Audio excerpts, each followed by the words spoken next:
Good day, I am Rizakiel Mhadyzon Cantillo, and today I'm gonna perform the assessment of head, face, and neck. So the rationale for doing this is for us to know the current health status of the patient with regards to those parts, the head, face, and neck, and if there's an abnormal findings, therefore we can make a proper nursing intervention for that.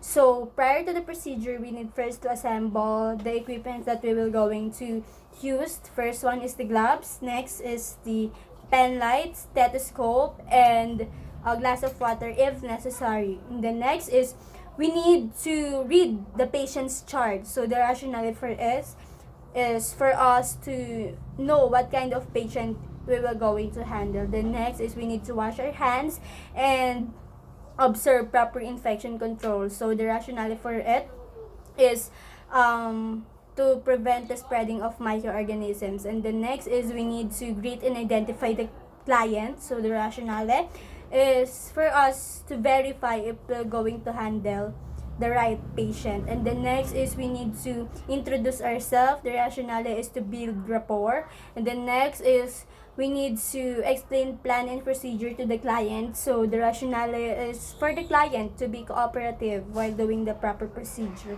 And the next is we need to provide privacy and assess the environment. So the rationale is for us to provide the comfort for the patient while doing the procedure. And then for the implementation proper, we need first to inspect the head. So we need to inspect for the head size, shape, and symmetry of facial features. So the head shape should be, the shape and the size should be symmetrical, and then the shape should be contour rounded. And if there is an abnormal increase on the head of the patient, if the patient is a child, it may indicate that patient is experiencing hydrocephalus. And if the patient is an adult and he or she has an abnormal increase in head, it may indicate that the patient is experiencing acromegaly.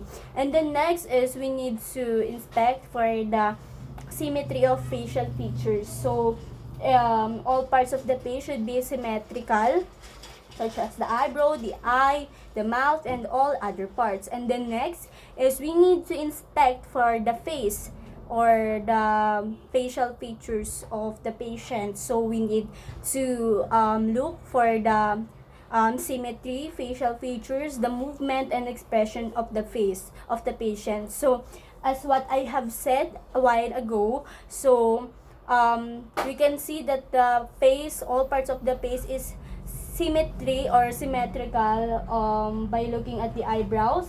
It should be symmetrical to each other, and then the eyes, the mouth, and also the distribution of hair on the eyebrow.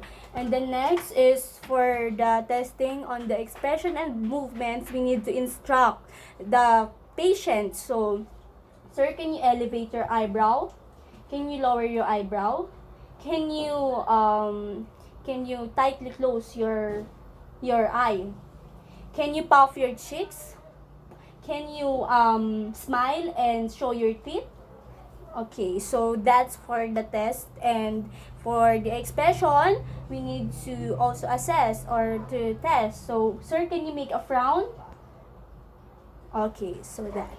And the next is we need to palpate for the head's consistency.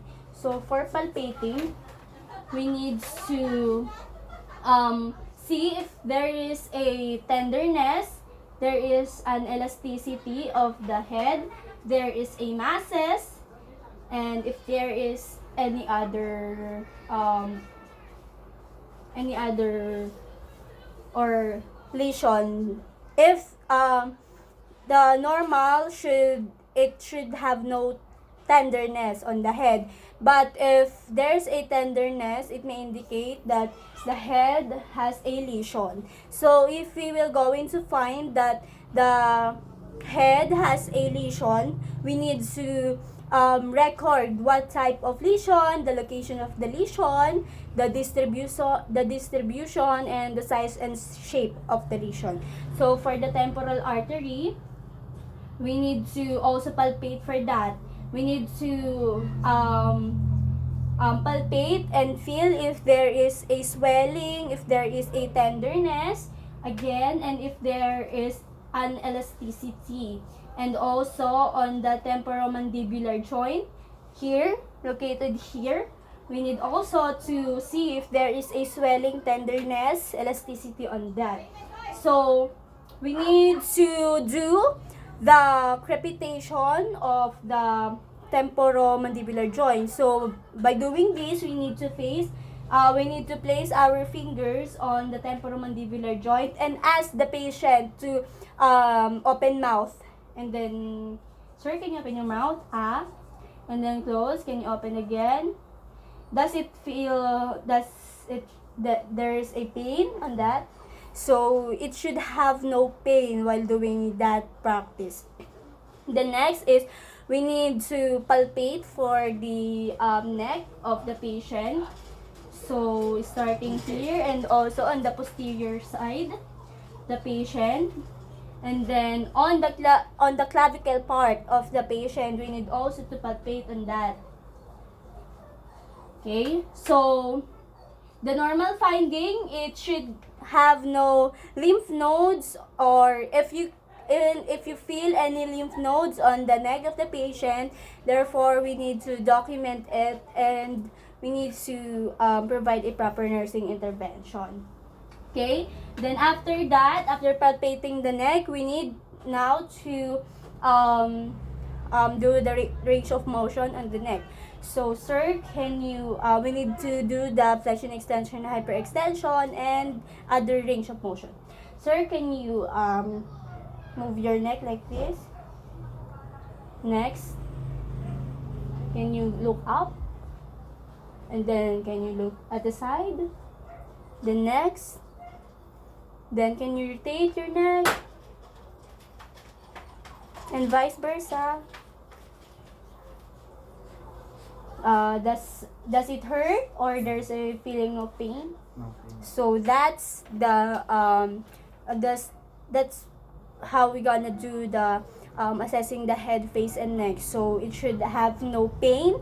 It should be all normal. So after that, we need now to, after all doing the assessment, we need now to inform the client on what are the results or the findings on the assessment. And the next is, we need to wash our hands after that. Of course, we interacted on the different people, so that we need to wash our hands to prevent the spreading of microorganisms. And the next is, we need to formulate a proper nursing interventions and the proper nursing diagnosis on that if we have a abnormal findings, or if there is an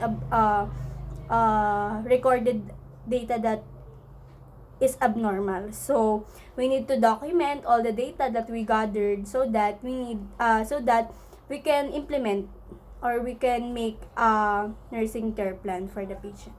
So that's all.